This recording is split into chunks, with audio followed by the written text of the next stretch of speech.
Welcome to the training course on IBM Scalable Architecture for Financial Reporting, or SAFR.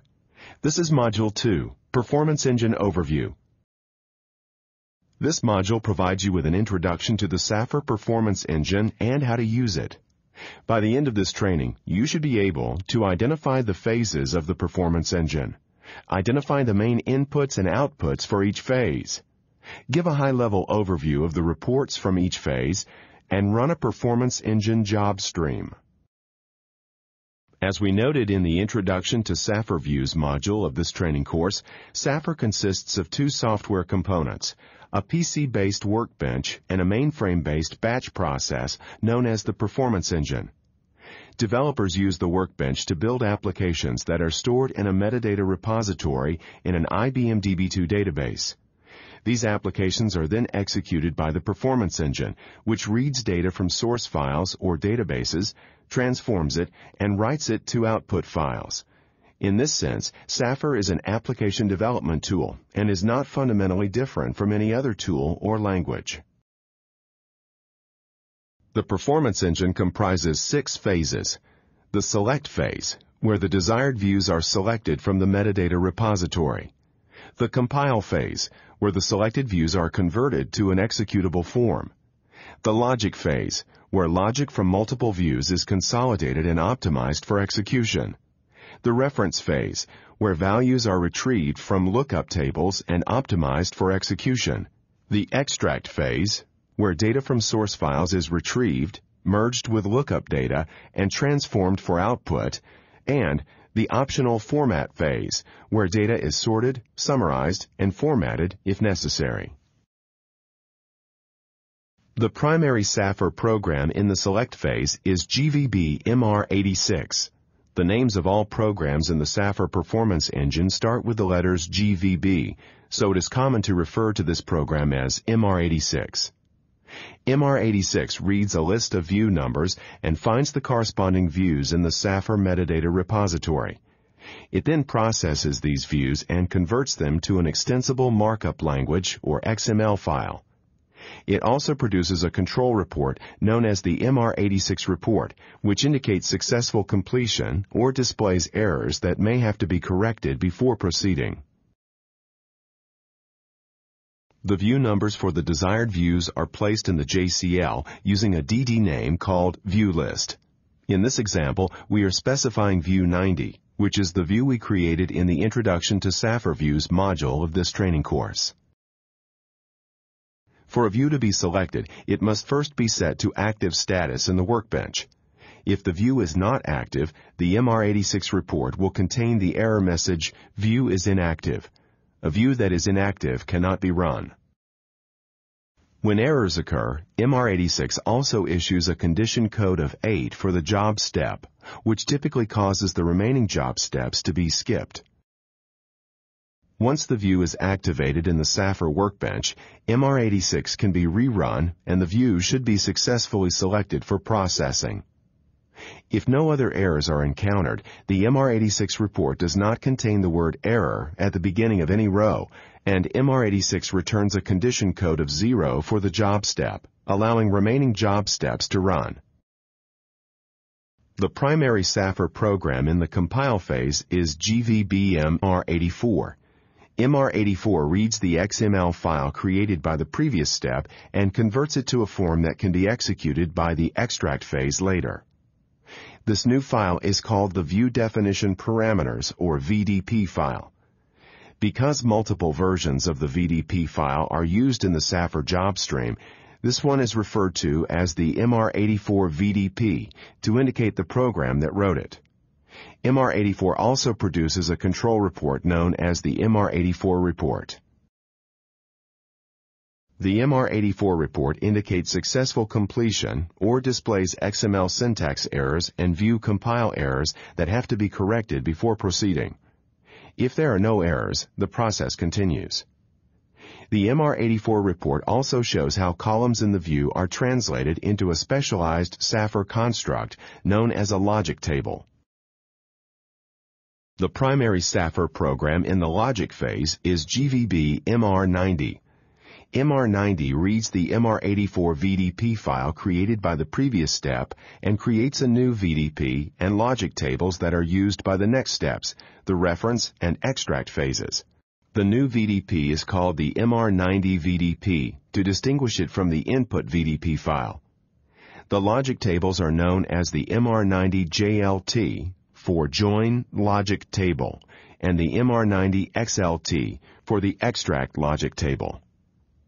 The next programs in the logic phase, which are not shown here, read these files and produce converted versions known as the Mr77 VDP, the Mr76 JLT, and the Mr76 XLT.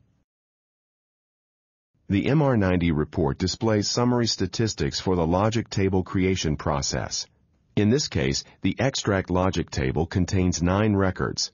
This view included no joins, so no records were written to the join logic table. The report also displays, in detail format, the contents of the extract logic table and the join logic table, if applicable. The primary SAFR program in the reference phase is Mr95. Mr95 reads the Mr77 VDP file and the Mr76 JLT file created by earlier steps and one or more reference data files.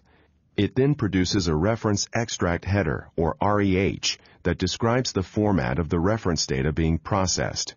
It also creates one reference extract detail, or RED file, for each reference data file read. These files contain only the data required to perform joins in the extract phase. Finally, Mr95 produces a control report known as the Mr95 Report, which indicates successful completion or displays errors that may have to be corrected before proceeding. If this job stream does not access any reference data files, the Mr95 report displays a warning message saying that there is an empty or abbreviated logic table. If you do not intend to access any reference data files, this is considered a normal condition and you may proceed to the next step. To be processed correctly, reference data must be sorted in key sequence and have no records with duplicate keys. The primary SAFR program in the extract phase is GenevaERS, which is the same program that is run in the reference phase. In reviewing the job stream output, you should take care not to confuse the outputs of the two executions of Mr95. Mr95 reads the Mr77 VDP file, the Mr76 XLT file, and the REH and RED files created by earlier steps, along with source data for the process.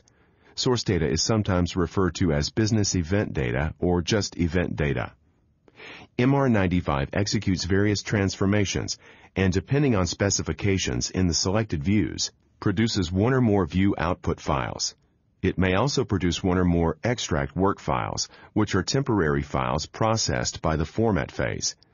Finally, it produces an Mr95 report, which presents summary statistics for the process. Before running the extract phase job, you must make sure that DD statements for any required input files are included, containing the data to be scanned and extracted according to the view requirements. The DD names, such as Customer or Order 001, must match those in the Workbench physical files referenced by the views being run. Similarly, you must ensure that DD statements for any required output files are included.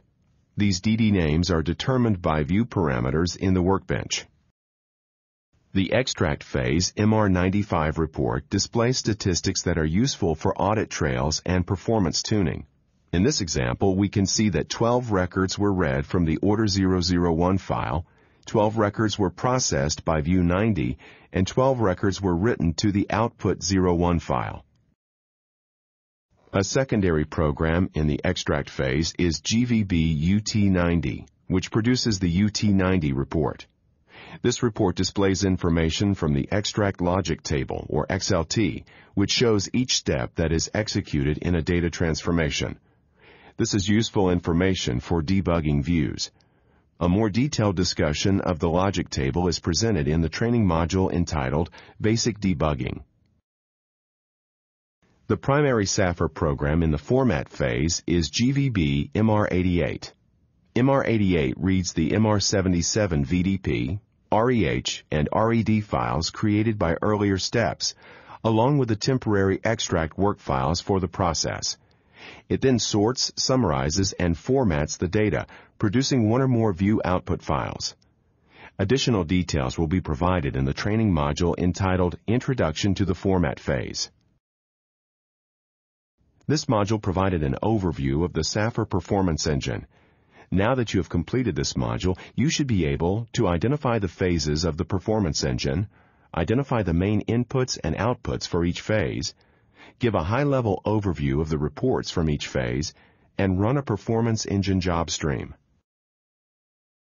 Additional information about SAFR is available at the web addresses shown here.